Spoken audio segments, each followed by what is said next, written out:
દિયોદર તાલુકા પંચાયતના પ્રમુખ ઉપપ્રમુખની ચૂંટણી બીજી વખત રદ થતાં બનાસકાંઠાના રાજકારણમાં ગરમાવો આવી ગયો છે અને કોંગ્રેસે વહીવટી તંત્ર ઉપર ભાજપના ઇશારે કામ કરવાનો ગંભીર આક્ષેપ કર્યો છે।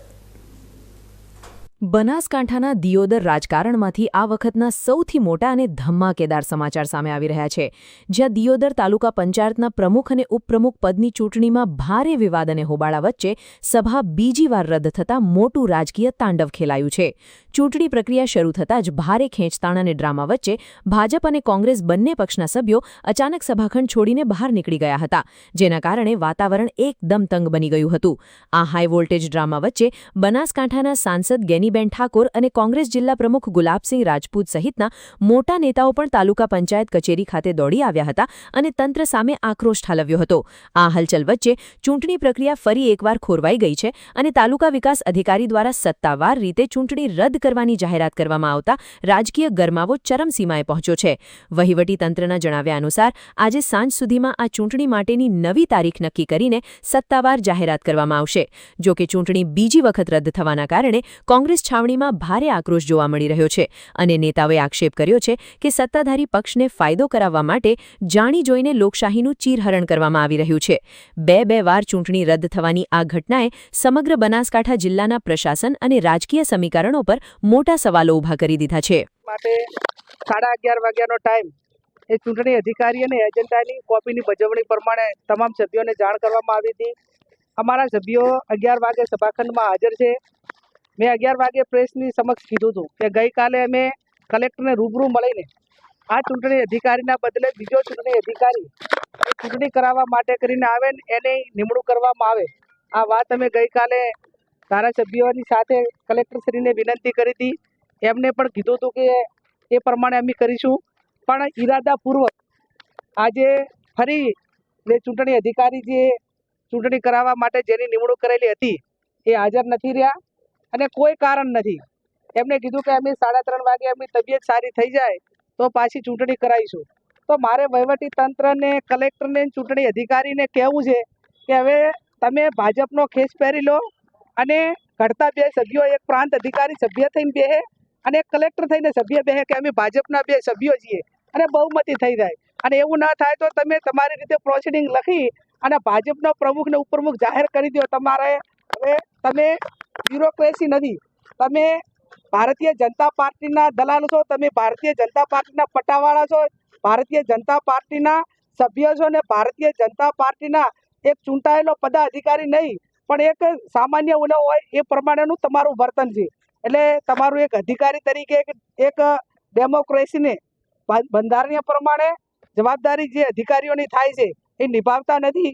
અને હવે પ્રજાએ જ્યારે આક્રોશ એક પરાકાષ્ઠે છે ત્યારે આ ગુજરાતનું વાતાવરણ એ ડોળવાની જે એમની પોતે માનસિકતા ધરાવે છે અને આટલી સહનશીલતા કોંગ્રેસના કાર્યકરો અમે બધા ધોમ ધકતા તાપમાં, એક બેનને અત્યારે ડિલિવરી છે, ડૉક્ટરે એની તારીખ આપેલી છે અને ચૂંટણી 11 વાગ્યા ને 11:30 વાગ્યાની મુલતવી રાખીને 3 વાગ્યાની કરી તો એ સભાખંડની અંદર ગાડલું નાખીને એ પંખાની નીચે એ બેન સૂતી છે।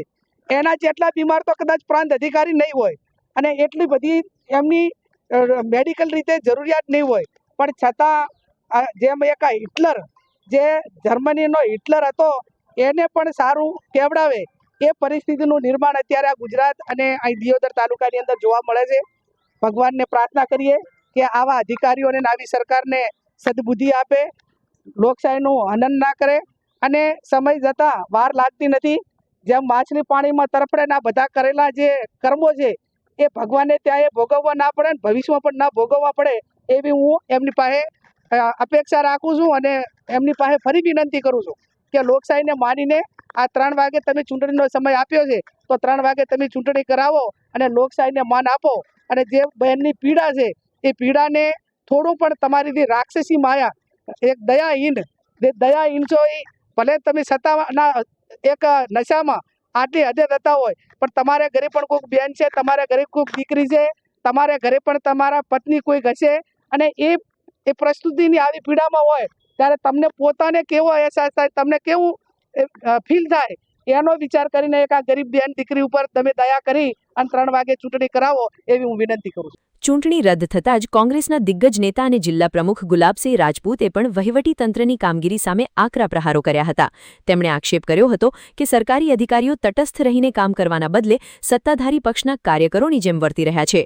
સભ્યો ગૃહમાં હાજર હોવા છતાં કયા કારણોસર સભા મોકૂફ રાખવામાં આવી છે તેનો કોઈ સંતોષકારક જવાબ અધિકારીઓ પાસે નથી.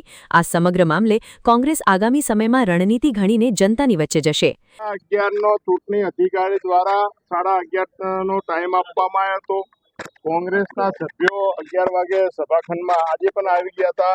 પણ ગઈકાલે જેમ અમને એક શંકા હતી કે ભાઈ આ ચૂંટણી અધિકારી શંકાસ્પદ છે, ચૂંટણી નહીં કરે, અને એ જ આજે બન્યું. ગઈકાલે અમે જ્ઞાનીબેન સાંસદ શ્રી પૂર્વ ધારાસભ્ય શિવાભાઈને કલેક્ટરને જેને રૂબરૂ મળીને રજૂઆત કરી હતી કે ચૂંટણી અધિકારી તમે બદલો. પણ આજે જાણે જોઈને ચૂંટણી અધિકારી ના બદલ્યો ને આજે જ્યારે સમય હતો 11:30નો સભા ચાલુ થવાનો જે શંકા હતી એ પ્રમાણે આજે પણ ફરતી ચૂંટણી અધિકારી અત્યારે હાજર થયા નથી કે મારી તબિયત ખરાબ છે અને 3 વાગ્યા સુધીનો સમય આપ્યો છે. 3 વાગ્યા સુધી તબિયત સારી થાય તો ચૂંટણી કરાવશું. એટલે ક્યાંક ને ક્યાંક આખી કાર્યવાહી શંકાસ્પદ છે. જાણે જોઈને ચૂંટણી ટાળે છે, સભ્યો તોડવા માટે કરીને, હોર્સ ટ્રેડિંગ કરવા માટે કરીને. જે રીતે સરકારના દબાણમાં ચૂંટણી અધિકારી હાજર નથી રહ્યા એ ખૂબ જ દુઃખદ છે. આ લોકશાહીનું હનન થઈ રહ્યું છે, ખૂન થઈ રહ્યું છે. અમારા કાર્યકરો પર ખોટી ફરિયાદો થઈ, જેટલા પણ અત્યાચાર કરવા હોય એટલા કરે, પણ અમે 3 વાગ્યા સુધી સભા ખંડમાં અમારા સભ્યો બેઠા છે. એક બેનને ડિલિવરી છે, આજે 27 તારીખ આપેલી છે, તબિયત સારી નથી. ત્યારે આજે નીચે પથારી રાખીને અત્યારે અહીંયા સભાખંડમાં જ્યારે ડૉક્ટરોને નિગરાનીમાં રહેવું પડે, આથી મોટું કયું દુઃખ હોય. સરકારને, ભાજપને શરમ આવી જોઈએ કે એક મહિલાને આજે ડિલિવરીનો દિવસ છે, પ્રસૂતિની પીડા છે, અને ત્યારે પણ અહીંયા જ્યારે એને આ લોકશાહી બચાવવા માટે કરીને જ્યારે અહીંયા રહેવું પડતું, આનાથી કેટલું દુઃખદ કહેવાય. કદાચ ચૂંટણી અધિકારી બેન જેટલા બીમાર નથી, તેમ છતાં આજે નાટક કરીને ગેરહાજર રહ્યા છે. દુઃખદ છે, લોકશાહીનું ખૂન કરે છે. ભાજપને લોકોએ, દિયોદરના લોકોએ જાકારો આપ્યો છે, ત્યારે હજી પણ કેટલા જાકારા હજી સહન કરશે એ લોકો. અને આજનું આ જે ઘટનાક્રમ છે, ક્યાંક ને ક્યાંક ભાજપનું આ દિયોદર વિધાનસભામાંથી ક્યાંક ને ક્યાંક મૃત્યુકંઠ વાગશે. એની આજના દિવસ કાળો દિવસ રહેશે લોકશાહી માટે. શું થયું હતું આખી ચૂંટણીમાં તમે બેઠા? આખી ચૂંટણીમાં બેસવાનું કારણ એ હતું કે અમે ચૂંટણી 25 તારીખે આવેલા હતા. તે દિવસે ભાજપના ઉમેદવારો આવેલા હતા, એમને અંદરો અંદર ઝઘડો કર્યો હતો. ઝઘડો કરીને નીકળી ગયેલા હતા. હું પ્રેગ્નેન્ટ હોવા છતાં મારી એ તારીખો હતી તો હું તે દિવસે 3 કલાક બેસી રહેલ હતી. પછી એમને એ ચૂંટણી એ દિવસે રદ કરી અને 27 તારીખ આપેલ હતી.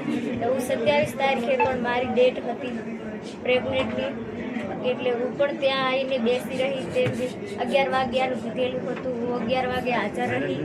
પાછી એમને રદ કરી નાખી અને એમને કહ્યું કે 3 વાગે. તો હું ત્યાં સુધી ત્યાં બેસી રહેલ હતી. તો એ સાહેબને ખાલી બીપી લો થયેલી હતી, એ કારણોસર પોતે હાજર ન રહેલા. તો હું પ્રેગ્નેન્ટ હતી, મારે પણ એ જ તારીખ 27 તારીખ હતી. તો હું આ હાલતમાં હાજર રહેલી હતી, તો એ કેમ હાજર ના રહ્યા? તમે બેન સરકારને શું કહેવા માંગો? ચૂંટણી થવી જોઈએ? હા, ચૂંટણી તો થવી જ જોઈએ ને. હું આ હાલતમાં હાજર રહું છું તો એ કેમ ના રહી શકે? એમને પણ હાજર રહેવું પડે. એટલે બેન અધિકારીના પાપે આ ચૂંટણી નથી થઈ? હા, અધિકારીના કારણે આ ચૂંટણી નહીં થઈ. હવે ચૂંટણી થવી જોઈએ? હા, જે ચૂંટણી તો થવી જ જોઈએ. હું હાજર રહીશ. તમને વિશ્વાસ છે કે કોંગ્રેસની બોડી બનશે? હા, કોંગ્રેસની બોડી બનશે. બેન, કેટલા દિવસ તમે જ્યારે ચૂંટણી પછી બહાર રહ્યા હતા, પાછા દિયોદર આવ્યાના પાછા કેટલા દિવસ બહાર રહ્યા? પહેલા કેટલા દિવસ સુધી બહાર રહ્યા હતા? બીજી તરફ સમગ્ર મામલે કાયદો અને વ્યવસ્થા તેમજ ટેકનિકલ કારણોસર ચૂંટણી રદ થઈ હોવાની સ્પષ્ટતા કરવા માટે દિયોદરના તાલુકા વિકાસ અધિકારી મીડિયા સમક્ષ આવ્યા હતા. તેમણે રાજકીય આક્ષેપોને નકારતા કહ્યું હતું કે ગૃહમાં સર્જાયેલી પરિસ્થિતિ અને અનિવાર્ય સંજોગોના કારણે આજની સભા મુલતવી રાખવાની ફરજ પડી છે. નવી ચૂંટણીની તારીખ વહેલી તકે જાહેર કરી દેવામાં આવશે. નમસ્તે. જો અત્યારે સવારમાં આપણે બીજી તારીખ આપેલી 25ની બદલે 27 તારીખ, 27 તારીખના 11:30 વાગે આપણે બધાએ જેમ ખબર છે એ રીતે કે આપણા જે અધ્યાસી અધિકારી શ્રી છે એમને થોડું વધારે મેડિકલ કારણોસર અને તબિયત વધારે ખરાબ હોવાથી પોતે હાજર રહી શકેલ નહીં, અને અધ્યાસી અધિકારી શ્રી હાજર ના હોય તો સભા કન્ડક્ટ ના થઈ શકે. એના પછી એમણે બપોરે 3 વાગ્યાનો સમય આપેલો, તો અત્યારે 3 વાગે એમની તબિયત વધારે ખરાબ હોવાથી આજના દિવસ પૂરતી આપણે સભાને મુલતવી રાખેલ છે. કોઈ સભાના માટે કોઈ અલગથી સૂચના જે ઉપલી કક્ષાથી મળશે એ આપ તમામને જાણ કરીશું. એજન્ડા આને માટે કોઈ એજન્ડા ના હોય, નિયમો પ્રમાણે અમને જે પણ સૂચના મળશે એ આપને જાણ કરીશું. સિવિલ હોસ્પિટલ પાલનપુર અત્યારે પોતે મેડિકલ હોસ્પિટલની અંદર એડમિટ છે એવા મને સમાચાર છે. બીજું આગળની મને કોઈ માહિતી નથી. એના માટે હું અત્યારથી કહી ના કહી શકું. જે નવીન સૂચના આવશે આપ મિત્રો સાથે શેર કરશો. 2 દિવસથી તાલુકા પંચાયત બંધ છે, લોકો હેરાન થઈ રહ્યા છે. ના, એવું કોઈ ધ્યાને આવ્યું હોય તો મને જણાવજો. બધાને કોઈ ના છે એના માટે કોઈ પ્રશ્ન નથી. મેં અત્યારે બેસી 100 દાખલા સહી કર્યા છે. બરોબર, એનો કોઈ પ્રશ્ન છે જ નહીં. Thank you. દિયોદર તાલુકા પંચાયતની આ સત્તાની લડાઈ હવે માત્ર સ્થાનિક ચૂંટણી ન રહેતા ભાજપ અને કોંગ્રેસ વચ્ચે પ્રતિષ્ઠાનો જંગ બની ગઈ છે. ત્યારે જોવાનું એ છે કે સાંજ સુધીમાં વહીવટી તંત્ર દ્વારા કઈ નવી તારીખ જાહેર કરવામાં આવે છે અને આગામી સમયમાં આ રાજકીય ગજગ્રાહ કયું નવું વળાંક લે છે.